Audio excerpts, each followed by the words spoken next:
In the midst of the gods, he rules.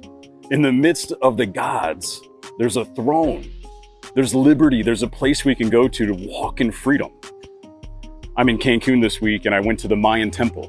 I stood in that ancient place and I thought about the gods of that day and how it's not much different in our culture today. Jonathan Cahn wrote a book recently, The Return of the Gods, and he identifies Baal, Ishtar, and Moloch as the three rooted gods in our culture. And they battle against you. They battle against those, especially if you're trying to pursue God. And the god of Baal is the god of success. More, gotta have more, never enough. Isn't that the same spirit of poverty when we don't learn how to walk in contentment, to be content with what we have and walk in the assignment God has in our lives? Ishtar is the god of sexual immorality, Pornhub, yoga pants, booty shorts, right? Our culture is immersed in this stuff and it attacks the righteous. These are things that tempt us. And Moloch is the god of blood, abortion, murder, blood. So I just want to encourage you today. Hebrews 4 talks about this throne of grace that we can draw near to because of Christ and he's the great high priest who's not unable to sympathize with our weaknesses and our temptations.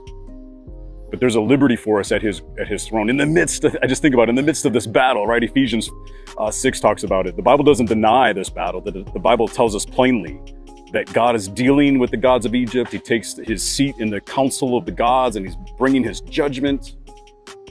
Ephesians talks about how our struggle is not against flesh and blood, but against the rulers and the powers and the principalities of darkness. But there's this throne that we can go to and we can receive mercy. It's a throne of grace in the midst of the gods and the temptations. There's this place we can go, the presence of God. Even if we've struggled and we fell, we blew it, we can receive mercy, the scripture says. Forgiveness. And then it says we can receive grace to help us in our time of need. And I just want to challenge you today. Are you tapping into the throne of grace? Are you really going there?